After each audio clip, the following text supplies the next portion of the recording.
नमो अरिहन्ताणम् नमो सिद्धाणम् नमो आयरीयाणम् नमो वज्रायाणम् नमो लोये सौवसावूणम्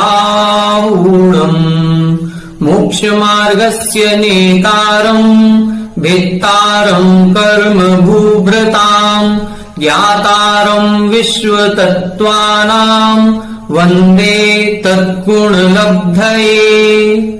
1008 श्री मूलनायक आदिनाथ भगवान की जय। द्वासांग जिनवाणी माता की जय। आचार्य श्रेष्ठ आचार्य गुरुवर श्री 108 पूज्यपाद स्वामी महाराज की जय। आचार्य श्रेष्ठ आचार्य गुरुवर श्री 108 विद्यासागर जी महाराज की जय। जगत पूज्य निर्यापक श्रमण मुनि पुंगव श्री 108 सुधा सागर जी महाराज की जय। समस्त मुनि संघ की जय। आलोक मोदी स्वाध्याय सुधा यूट्यूब चैनल पर आप सभी दर्शकों का एक बार पुनः हार्दिक स्वागत, हार्दिक अभिनंदन। हम सभी पूज्यवर आचार्य पूज्यपाद स्वामी जी द्वारा विरचित श्री सर्वार्थ सिद्धि ग्रंथराज का स्वाध्याय कर रहे हैं और स्वाध्याय की श्रृंखला में दूसरा अध्याय, तीसरा अध्याय, चौथा अध्याय और पांचवा अध्याय अपन ने पूर्ण कर लिया है। प्रथम अध्याय भी पूर्णता की ओर है। बस 1-2 कक्षाओं में यह अध्याय भी अपना संपन्न हो जाएगा। फिर इसके बाद 12 वर्षीय पाठ्यक्रम के 6वें वर्ष में जो इसके 6 से 10 अध्याय अपने कोर्स में रखे गए हैं उनका स्वाध्याय हम प्रारंभ करेंगे। अभी तक प्रथम अध्याय के 33 सूत्रों में से हम सभी 30 सूत्रों का अर्थ समझ चुके हैं। इन 30 सूत्रों में सम्यक दर्शन और सम्यक ज्ञान पर विस्तार से चर्चा की गई है।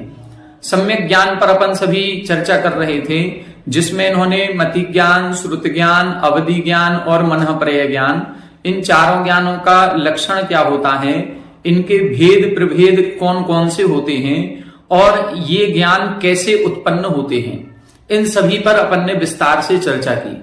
फिर पिछली कक्षा में हमने इन 5 ज्ञानों के विषय पर भी चर्चा की थी कि इन 5 ज्ञानों के द्वारा किन पदार्थों का ज्ञान होता है। क्या ये 5 ज्ञान 6 द्रव्यों को जानते हैं?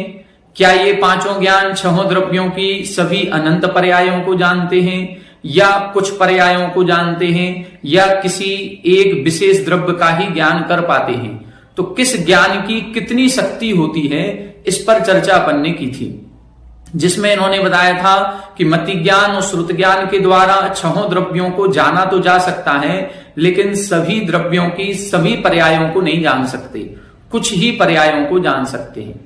अवधि ज्ञान और मनःप्रय ज्ञान के द्वारा केवल मूर्तिक पदार्थ को जाना जा सकता है, अर्थात पुद्गल द्रव्य को अथवा पुद्गल द्रव्य के संसर्ग से रहने वाले जीव द्रव्य को, अर्थात संसारी जीव को। बस केवल इन 2 द्रव्यों को ही जाना जा सकता है। अवधि ज्ञान और मनःप्रय ज्ञान के द्वारा अमूर्तिक द्रव्य या अरूपी द्रव्य जो धर्म, अधर्म, आकाश और काल हैं, अथवा जो सिद्ध जीव हैं, शुद्ध जीव जिसको हम मुक्त जीव कहते हैं, इनका ज्ञान नहीं हो सकता है।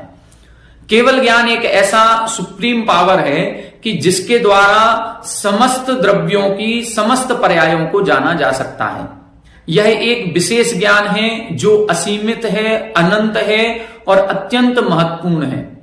इसके अपरिमितता को दिखाने के लिए ही यहां पर सर्व द्रव्य पर्यायेषु केवलस्य लिखा था कि जो सभी द्रव्यों की सभी पर्यायों को जानता है। यहां पर सभी पर्यायों से क्या लेना है, तब इधर इन्होंने स्पष्ट किया था कि एक द्रव्य की भूत की, भविष्य की और वर्तमान की अनंत पर्याय होती हैं। उन अनंत पर्यायों को ही सभी सर्व शब्द से ग्रहण करना है।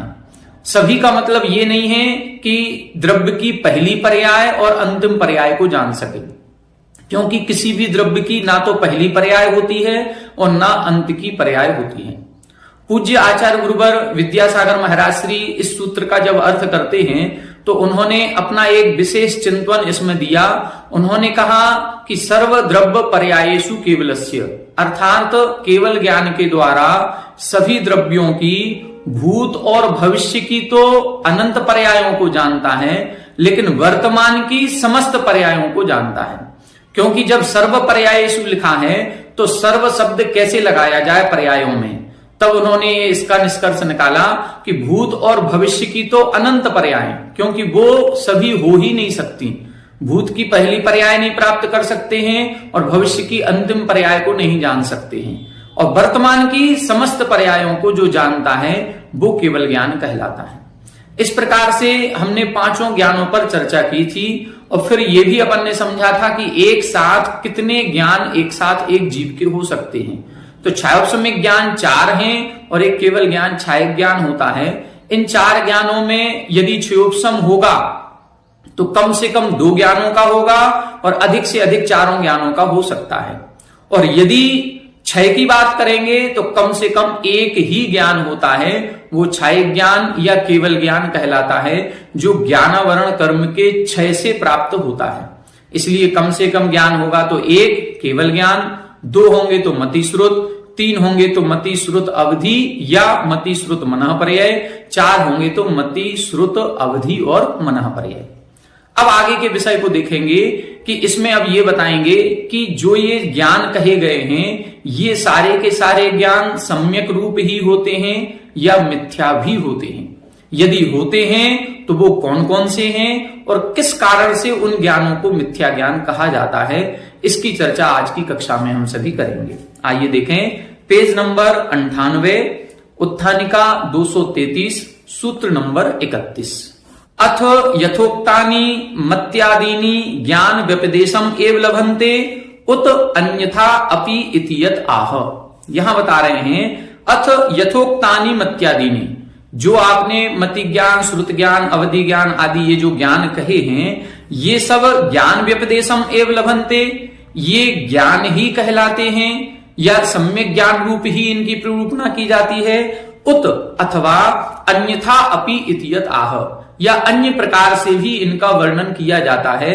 तब इधर सूत्र लिख रहे हैं मति श्रुतावधियो विपर्ययश्च, मति श्रुतावधियो विपर्ययश्च। यहां बता रहे हैं मति श्रुत अवधया, मतलब मति ज्ञान, श्रुत ज्ञान और अवधि ज्ञान, ये 3 ज्ञान ऐसे हैं जो विपर्ययश्च, यह विपरीत भी होते हैं। विपरीत का मतलब ये मिथ्या ज्ञान भी कहलाते हैं और सम्यक ज्ञान भी कहलाते हैं। मनः पर्याय ज्ञान और केवल ज्ञान को क्यों नहीं लिया? क्योंकि ये तो सम्यक ही होते हैं। मनः पर्याय ज्ञान में अपन ने स्वामी के संबंध में जब पढ़ा था तब उन्होंने लिखा था कि जो 6वें गुणस्थान से 12वें गुणस्थान के जीवों के होता है, तो 6वां गुणस्थान यदि है तो फिर नियम से वह जीव सम्यक दृष्टि है। तो मनः पर्याय ज्ञान तो सम्यक दृष्टि जीवों के ही होता है और केवल ज्ञान तो सम्यक दृष्टि जीव है ही 13वें 14वें गुणस्थान में। केवल ये जो 3 ज्ञान बचे हैं, मति ज्ञान, श्रुत ज्ञान, अवधि ज्ञान, ये 3 विपरीत भी होते हैं अथवा मिथ्या भी कहलाते हैं। जब ये मिथ्या ज्ञान होते हैं तब इनको हम कुमति ज्ञान, कुश्रुत ज्ञान या विभंग अभिधि ज्ञान कहते हैं। दूसरे रूप में देखें तो मति अज्ञान, श्रुत अज्ञान या विभंगावधि ज्ञान, इस प्रकार से शास्त्रों में ये नाम मिलते हैं। इनकी चर्चा आज की कक्षा में अपन करेंगे। 234 नंबर, विपर्ययो मिथ्या इत्यर्थः। विपर्यय विपरीत किसे कहते हैं? तो मिथ्या इत्यर्थः। इस विपर्यय शब्द का अर्थ है मिथ्या, विपरीत, झूठा। कुतः, किस कारण से? तब लिख रहे हैं सम्यक अधिकारात, क्योंकि हमारा जो प्रकरण चल रहा था पहले सूत्र में लिखा था सम्यक दर्शन ज्ञान चारित्राणि मोक्ष मार्ग, वहां पर सम्यक शब्द लगाया था, तो सम्यक दर्शन, सम्यक ज्ञान और सम्यक चारित्र। तो अभी तक जो ज्ञानों का वर्णन चल रहा था वह सम्यक अर्थात सच्चे ज्ञान का वर्णन चल रहा था। अब जब सच्चे ज्ञान का विपर्यय करेंगे, विपरीत करेंगे, तो वो क्या हो जाएगा? मिथ्या ज्ञान। इसलिए विपर्यय शब्द का अर्थ होगा मिथ्या। चा शब्दः समुच्चयार्थः। चा शब्द सूत्र में क्यों लिखा है? तो वह समुच्चय करने के लिए लिखा है। किन बातों का समुच्चय करना है? तब इधर लिख रहे हैं विपर्ययश्च सम्यक च इति। ये जो 3 ज्ञान हैं ये विपरीत ही नहीं होते हैं, ये विपरीत भी होते हैं और सम्यक भी होते हैं। ये दोनों का समुच्चय करने के लिए, संग्रह करने के लिए यहां पर चा शब्द दिया है। यदि चा शब्द नहीं देते तो फिर ये 3 ज्ञान विपरीत ही हो जाते, फिर ये सम्यक शब्द नहीं रह जाता। इसलिए चा शब्द लिखा है कि जो हमने पूर्व में वर्णन किया है वो सम्यक ज्ञानों का किया है और ये 3 ज्ञान विपरीत भी होते हैं। कुतः पुनः एसाम विपर्ययः। अब प्रश्न उठता है कि इनके विपर्यय या विपरीतपना या मिथ्यापना कहां से आ जाता है, ये ज्ञान कैसे विपरीत हो जाते हैं। तब लिख रहे हैं मिथ्या दर्शनेन सह एकार्थ समवायात स रजस्क कटुक आलाबुगत दुग्धवत। यहां बता रहे हैं मिथ्या दर्शनेन सह एकार्थ समवायात, मिथ्या दर्शन के साथ एकार्थ समवायात मतलब एक रूप हो जाने के कारण से, जैसे स रजस्क रज सहित कटुक अलावुगत जो कड़वी तुम्बी होती है उस तुम्बी में रखे हुए दुग्ध दूध के समान।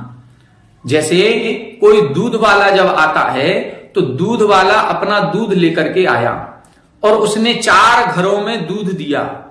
अब 4 घर वाले अपना अपना बर्तन लेकर के आए। जब उन्होंने उस दूध को लिया, वो दूध को लेने के 2 घंटे बाद देखा तो एक परिवार का दूध फट गया, बाकी 3 का सही रहा। तो अब उसने शिकायत की कि हमारा दूध फट गया। तो दूध वाला बोला कि आपका दूध क्यों फट गया, बाकी 3 लोगों का क्यों नहीं फटा? हमने तो दूध वही दिया है, उसी कैन से दिया है जिससे इन 3 को दिया था, उसी से इनको दिया था, आपको दिया, लेकिन आपका फट गया और इन 3 का नहीं फटा। इसका मतलब है दूध में कोई दोष नहीं है, आपके बर्तन में कहीं ना कहीं दोष है। जब उस बर्तन को देखा गया तो वह बर्तन बहुत अच्छी तरह से साफ नहीं किया गया था। उसमें जो पुराना कोई भी पदार्थ रखा था, वो गंदगी जो थी, उस गंदगी के कारण से यह दूध फट गया। तो यहां पर भी जो आगम का ज्ञान है, वह आगम का ज्ञान, तत्व पदार्थों का ज्ञान, 6 द्रव्यों का ज्ञान, ये तो तीर्थंकर केवली के द्वारा कहा गया है, ये सम्यक रूप ही है, दूध के समान है दूध वाले के। लेकिन हम कैसे हैं, हमारा पात्र कैसा है? वह पात्र जिसमें वह ज्ञान रखा जा रहा है, यदि वह पात्र सम्यक दर्शन से सहित है तो हमारा दूध कभी नहीं फटेगा, क्योंकि वह पात्र सम्यक है, साफ है, उसमें मिथ्या दर्शन रूपी गंदगी नहीं है। लेकिन यदि हमारे पात्र में मिथ्यात्व रूपी गंदगी बैठी हुई है तो हम कितना भी साफ स्वच्छ दूध उसमें रखेंगे, वह दूध फट जाएगा और उसमें दूध में दुर्गंध आने लग जाएगी। तो यहां पर भी यही बता रहे हैं कि कड़वी तुम्बी में रखे हुए दूध के समान वह मिथ्या दर्शन के एकार्थ समवायात मतलब एक ही समवाय हो गया, एक में हो गया। वह जो पात्र था, उस पात्र में दूध अच्छा रखा, लेकिन वह पात्र यदि गंदा था तो वह दूध भी गंदा हो गया। बस इसी कारण से अब इधर प्रश्न कर रहे हैं ननुच तत्र आधार दोषात दुग्धस्य रस विपर्ययो भवति। यहां तो आधार दोषात, जो तुम्बी है या पात्र है, उस पात्र के दोष के कारण से दुग्धस्य रस विपर्ययो भवति, उस दूध का रस विपरीत हो जाता है। मतलब दूध मीठे से कड़वा हो गया, खट्टा हो गया। तो ये तो आधार के कारण से हो गया। यहां पर न च तथा मत्य ज्ञानादि नाम विषय ग्रहणे विपर्ययः, यहां पर जो मति ज्ञान आदि के द्वारा जो विषय का ग्रहण होता है, यहां तो ऐसा कोई आधार आधे का संबंध नहीं है। यहां पर विपरीत क्यों हो रहा है? तथा ही विस्तार से बता रहे हैं सम्यक दृष्टि यथा चक्षुरादि भी रूपादीन उपलब्धते तथा मिथ्या दृष्टि अपि मत्य ज्ञानेन यथा च सम्यक दृष्टि ही श्रुतेन रूपादीन जानाति निरूपयति च तथा मिथ्या दृष्टि अपि श्रुत ज्ञानेन तत् यथा च अवधि ज्ञानेन सम्यक दृष्टि ही रूपिणः अर्थान अवगच्छति तथा मिथ्या दृष्टि ही विभंग ज्ञानेन इति। क्या प्रश्न कर रहे हैं? बहुत सुंदर प्रश्न है। यह प्रश्न हम सभी के मन मस्तिष्क में कई बार आता है कि सम्यक दृष्टि ही यथा चक्षुरादि भी रूपादीन उपलब्धि। जैसे हम यहां एक घर में 4 लोग हैं और 4 लोगों में से 2 सम्यक दृष्टि हैं, 2 मिथ्या दृष्टि हैं। तो जिन पदार्थों का ज्ञान वह सम्यक दृष्टि कर रहा है, उन्हीं का ज्ञान हम मिथ्या दृष्टि कर रहे हैं। तो उनका ज्ञान सम्यक कहलाया जा रहा है और हमारा ज्ञान मिथ्या ज्ञान कहलाया जा रहा है। ये सर्वार सिद्धि का स्वाध्याय हम 500 लोग मिलकर के एक साथ कर रहे हैं, लेकिन 500 में से 5 लोगों का ज्ञान सम्यक ज्ञान है और बाकी 495 का नहीं है। तो क्यों नहीं है? ज्ञान तो वही है, सूत्र का अर्थ मिथ्या दृष्टि भी वही लगा रहा है, सम्यक दृष्टि भी वही लगा रहा है। सूत्र वही याद कर रहा है, सूत्र का अर्थ वही लगा रहे हैं, लेकिन हमारा ज्ञान मिथ्या ज्ञान और आपका ज्ञान सम्यक ज्ञान, ऐसा क्यों? क्या लिखा है? सम्यक दृष्टि यथा चक्षुरादि भी रूपादीन उपलब्धि। जो सम्यक दृष्टि जीव जैसे चक्षु आदि इंद्रियों के द्वारा पदार्थों को उपलब्धि, पदार्थों को ज्ञान करता है, तथा मिथ्या दृष्टि ही अपनी मति अज्ञानेन, वैसा ही मिथ्या दृष्टि जीव भी चक्षु इंद्री से उन्हीं पदार्थों का ज्ञान करता है, लेकिन मति अज्ञानेन, वो कुमति ज्ञान के द्वारा। तो उसका तो ज्ञान कुमति हो गया और इनका ज्ञान सुमति हो गया। यथा च सम्यक दृष्टि ही श्रुतेन रूपादीन जानाति, जैसे सम्यक दृष्टि जीव श्रुत के द्वारा, श्रुत ज्ञान के द्वारा रूपादि पदार्थों को जानता है अथवा निरूपयति, उनका वर्णन करता है, तथा मिथ्या दृष्टि ही अभी, वैसे ही मिथ्या दृष्टि भी श्रुत ज्ञान के द्वारा उन पदार्थों को जानता है, वैसा ही निरूपण करता है। फिर उसका श्रुत अज्ञानेन, वह श्रुत अज्ञान हो गया। यथा च अवधि ज्ञानेन सम्यक दृष्टि रूपिणः अर्थान अवगच्छति, जैसे सम्यक दृष्टि जीव अवधि ज्ञान के द्वारा उन रूपादि पदार्थों को देखता है, जानता है, वैसे ही मिथ्या दृष्टि जान रहा है। मिथ्या दृष्टि जीव के जो अवधि ज्ञान है, वह अवधि ज्ञान के द्वारा उन्हीं पदार्थों को जानता है जो सम्यक दृष्टि जान रहा है। फिर मिथ्या दृष्टि का ज्ञान तो हमने अज्ञान कह दिया, उसको हम विभंग अवधि ज्ञान कह रहे हैं, और सम्यक दृष्टि के ज्ञान को हम सम्यक अवधि ज्ञान कह रहे हैं। ये अंतर क्यों आ रहा है? यहां क्या विशेषता आ रही है? अब ये प्रश्न हुआ और इस प्रश्न का उत्तर अगले सूत्र में दे रहे हैं। तो अगला जो सूत्र है यह समाधान सूत्र है। पूर्व सूत्र की टीका में इधर इन्होंने बताया है कि ऐसा क्यों होता है। वहां तो दूध का एक पात्र विशेष की आधार विशेषता थी कि आधार ही मलिन था, गंदा था, उसमें गंदगी थी, इसलिए ऐसा हो गया। यहां क्या विशेषता है, उस विशेषता को बता रहे हैं। अत्र च उच्यते, अब इसका वर्णन कर रहे हैं। स दसतो रविशेषा द्रक्षोपलब्धे रुन्मत्तवत्, स दस्तो रविशेषा द्रक्षोपलब्धे रुन्मत्तवत्। अलग अलग करेंगे, जब संधि विच्छेद करेंगे तो सत असतो, सत और असत की अविशेषात, विशेषता को ग्रहण नहीं करके। सत क्या है? विद्यमान पदार्थ। असत क्या है? अविद्यमान पदार्थ। विद्यमान पदार्थ और अविद्यमान पदार्थ की विशेषता को ग्रहण नहीं करके क्या सही है, क्या गलत है, क्या उचित है, क्या अनुचित है, क्या उपस्थित है, क्या अनुपस्थित है, इन सभी विशेषताओं को ग्रहण नहीं करके यदृक्ष उपलब्धि, यदृक्ष का मतलब अपनी इच्छानुसार जो कुछ भी ज्ञान हुआ, जो कुछ भी मन ने चाहा, जैसी हमारी मन मर्जी हुई वैसा हमने ज्ञान कर लिया। कैसे? उन्मत्तवत, पागल पुरुष की तरह। तो जैसे पागल पुरुष का ज्ञान, अब वो पागल है, वो कभी कभी सही बात को सही भी कह सकता है और गलत बात को गलत भी कह सकता है, लेकिन जब वो सही बात को सही कहेगा तो भी चूंकि पागल है इसलिए उसकी बात भरोसे लायक नहीं है, उसकी बात श्रद्धान करने लायक नहीं है, इसलिए उसका ज्ञान मिथ्या ज्ञान कहलाता है। चाहे पागल पुरुष कहें चाहे शराबी पुरुष कहें, एक ही चीज है। देखें 236, सद विद्यमानम असद विद्यमानम इति अर्थः।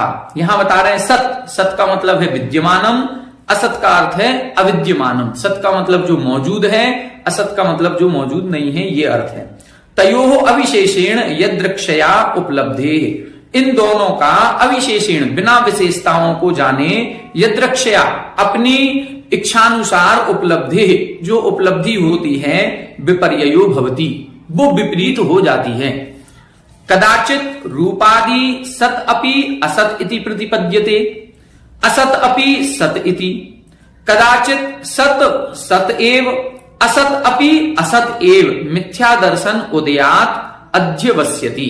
क्या कह रहे हैं कि मिथ्या दर्शन के उदय से जानता है, अध्यवसति यानी ज्ञान करता है। कैसा जानता है?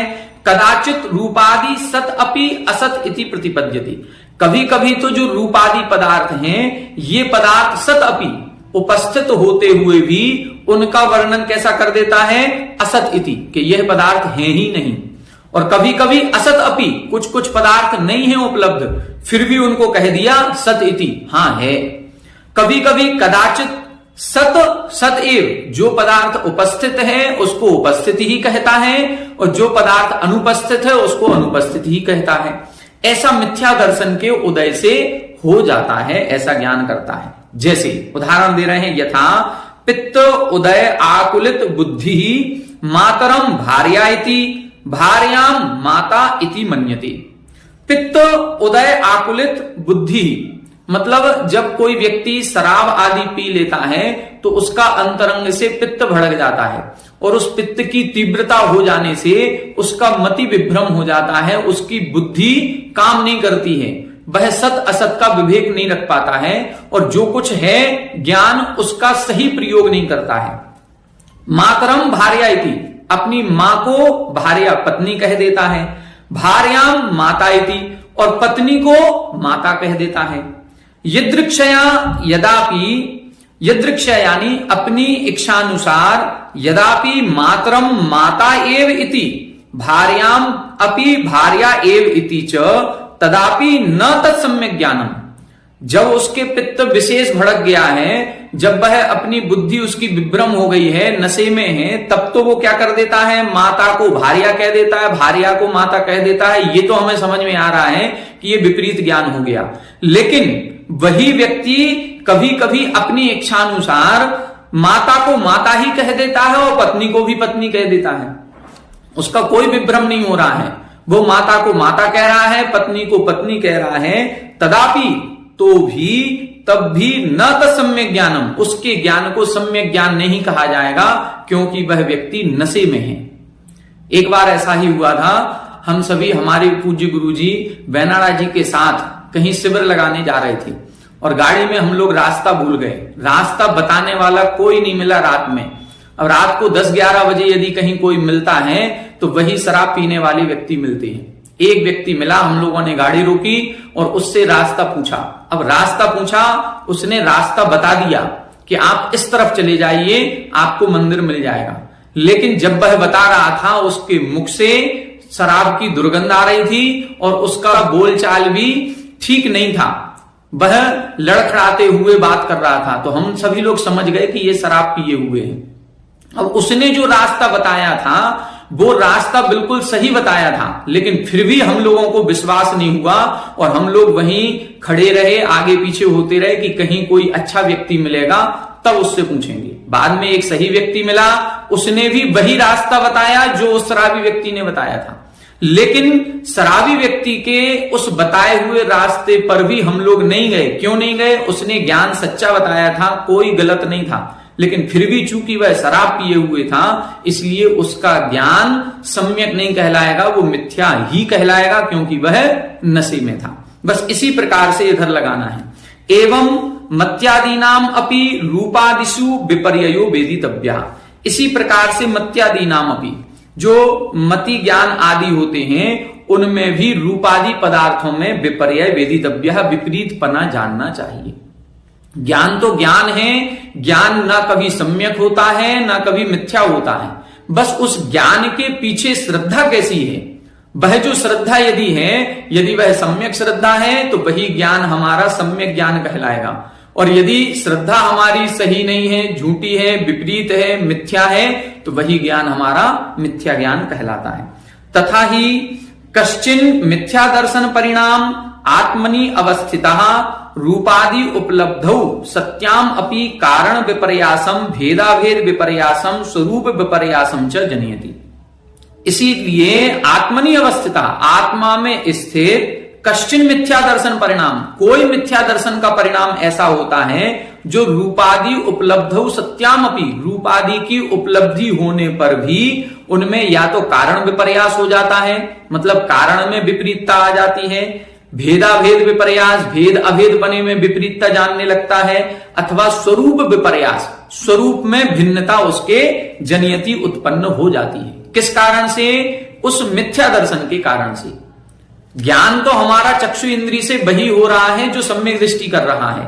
जो पांचों इंद्रियां हमारी हैं, पांचों इंद्रियों से हम उन्हीं पदार्थों का ज्ञान कर रहे हैं जो सम्यक दृष्टि कर रहा है। लेकिन हमारे उस मिथ्या दर्शन के कारण से कुछ परिणाम ऐसे भाव उत्पन्न होते हैं जो उस पदार्थ का ज्ञान करने में या तो हम भेदाभेद विपर्यास की ओर चले जाते हैं, या कारण विपर्यास की ओर चले जाते हैं, या स्वरूप विपर्यास की ओर चले जाते हैं। इसलिए हमारा ज्ञान मिथ्या ज्ञान कहलाने लगता है। अब ये तीनों क्या कहलाते हैं विपर्यास, ये आगे बता रहे हैं। देखें, कारण विपर्यास तावत रूपादीनाम एकम कारणम अमूर्तम नित्यम इति केचित कल्पयन्ति। कुछ अब यहां पर दर्शनकारों की बात कर रहे हैं कि जो मिथ्या दर्शनकार हैं वो भी द्रव्य के बारे में, तत्व के बारे में, इन पदार्थों के बारे में कुछ ना कुछ निरूपण करते हैं। तो वह पृथ्वी, जल, अग्नि, वायु, वनस्पति के बारे में जो निरूपण कर रहे हैं, उनका ज्ञान और हमारे ज्ञान में क्या अंतर है, उनका मिथ्या और हमारा सम्यक, ऐसा क्यों? तो उनका कहीं ना कहीं विपरीतपना है। या तो कारण गलत है उनका, या भेद अभेद की जो मान्यता है वो गलत है, या वह स्वरूप को ही गलत मान रहे हैं।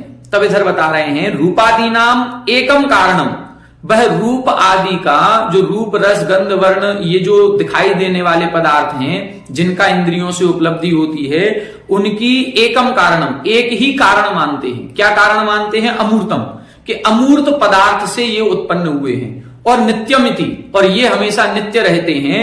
अमूर्त हैं, अमूर्त और नित्य पदार्थ से ये उत्पन्न होते हैं, ऐसे केचित कल्पयन्ति, ऐसा कुछ लोग कहते हैं। जबकि रूपी पदार्थ अमूर्तिक पदार्थ से उत्पन्न नहीं हो सकता। तो ये कारण विपर्यास कहलाएगा कि कारण की विपरीतता। जब पदार्थ अमूर्तिक है तो उस कारण अमूर्तिक होने से कार्य मूर्तिक कैसे हो जाएगा? हो ही नहीं सकता।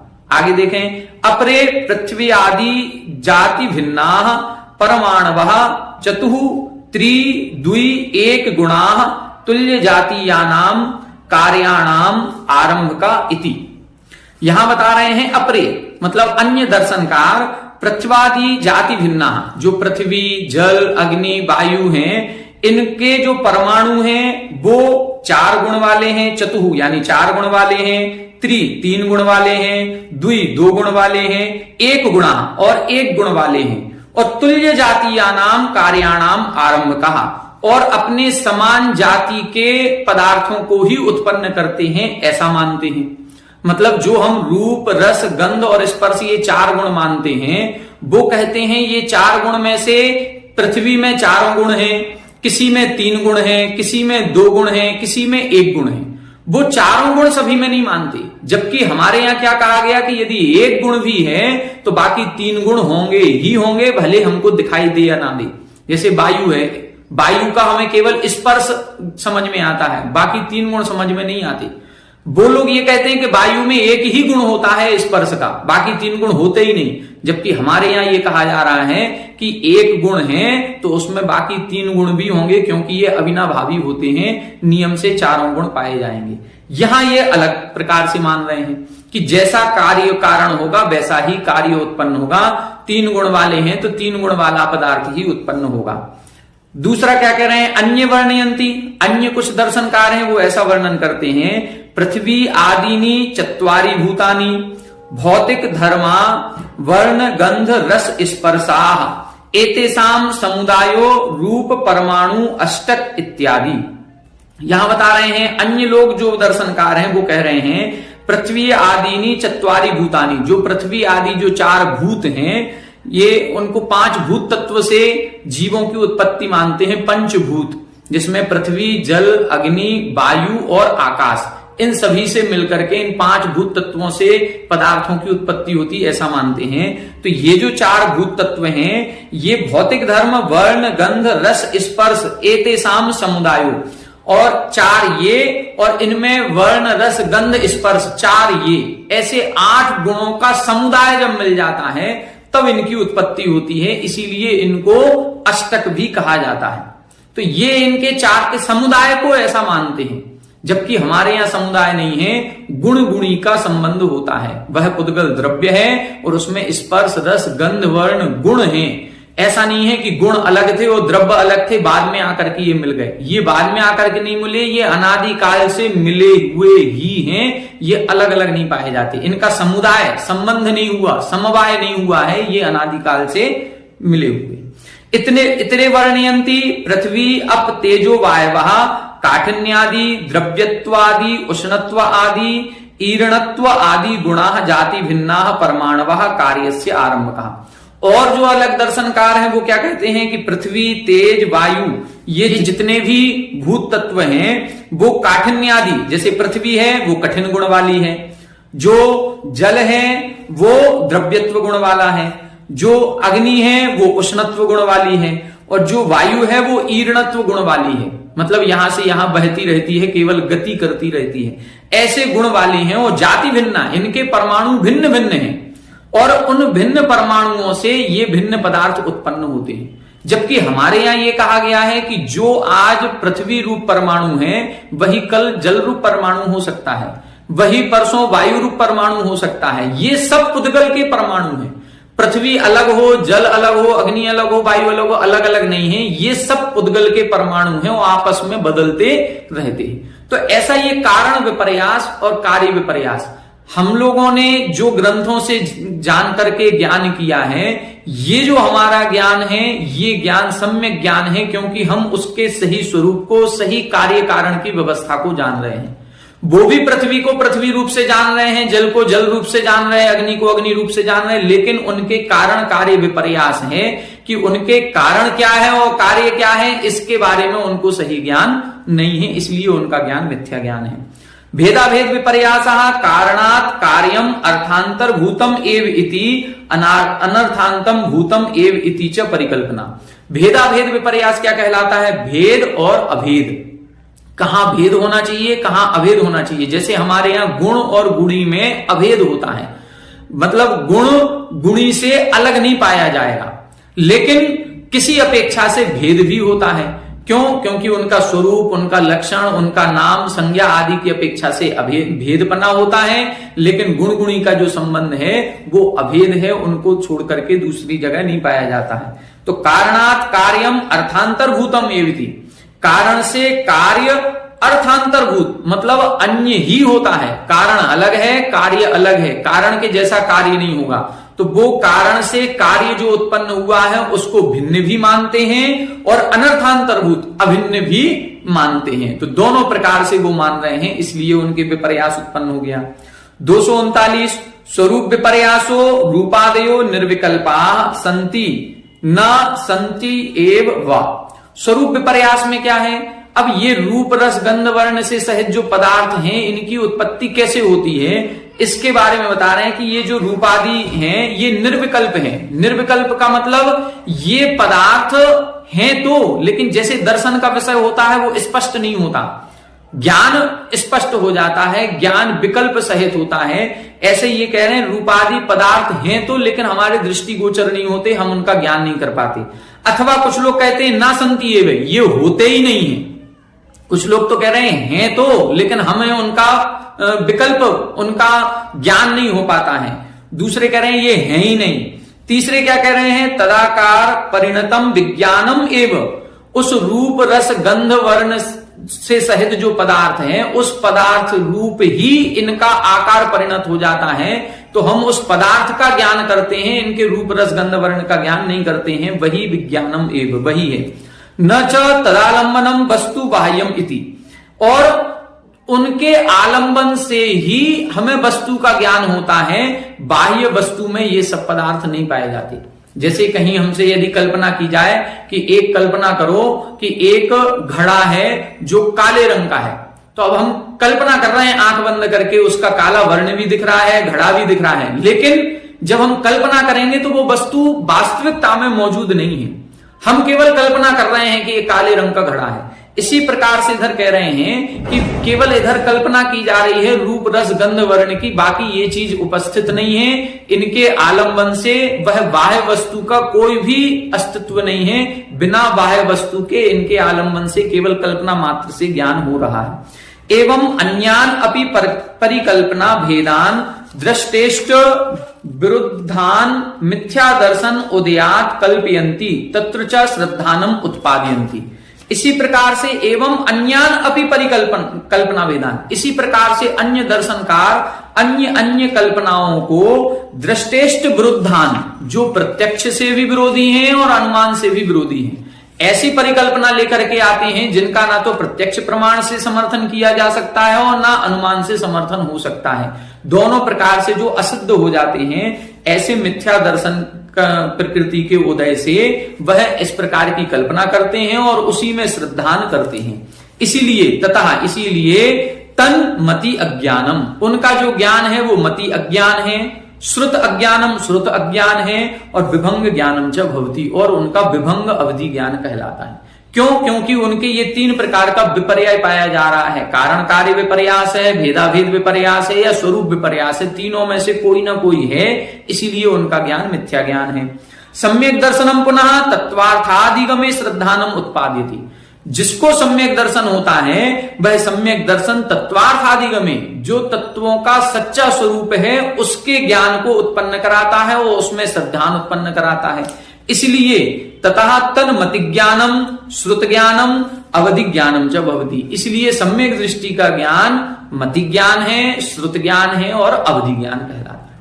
तो यहां पर ये जिनके ये विपरीतताएं होती हैं, ये मिथ्या दर्शन कर्म के कारण से होती हैं। तो मिथ्या दर्शन के उदय से वही ज्ञान मिथ्या ज्ञान हो जाता है, और मिथ्या दर्शन का जिनके अनुदय है, उदय नहीं है, उनके सम्यक दर्शन प्रकट हो जाने के कारण से यही तीन ज्ञानों के द्वारा जाना हुआ पदार्थ सम्यक ज्ञान कहलाता है। उनको हम सम्यक ज्ञान रूप से प्ररूपित करते हैं। तो इस प्रकार से आज अपन ने दो सूत्रों की व्याख्या समझी, जिसमें बहुत ही अच्छी तरह से इधर इन्होंने व्याख्यान किया है कि जो पदार्थों का ज्ञान हम कर रहे हैं उन्हीं का मिथ्या दृष्टि कर रहा है, फिर उसका ज्ञान मिथ्या ज्ञान क्यों और हमारा सम्यक ज्ञान क्यों, इसका पूरा शंका समाधान करते हुए, विस्तार करते हुए अच्छी तरह से इन्होंने समझाया है। अब एक सूत्र इसका और बाकी है, इसको भी 1-2 कक्षाओं में थोड़ा व्याख्या बड़ी है, 2 वीडियो में लगभग ये पूरा सूत्र हो जाएगा, जिसमें नए के बारे में विस्तार से कथन करेंगे। आज की कक्षा में इतना ही। आप सभी हमारे साथ बने रहें। सभी को जय जय।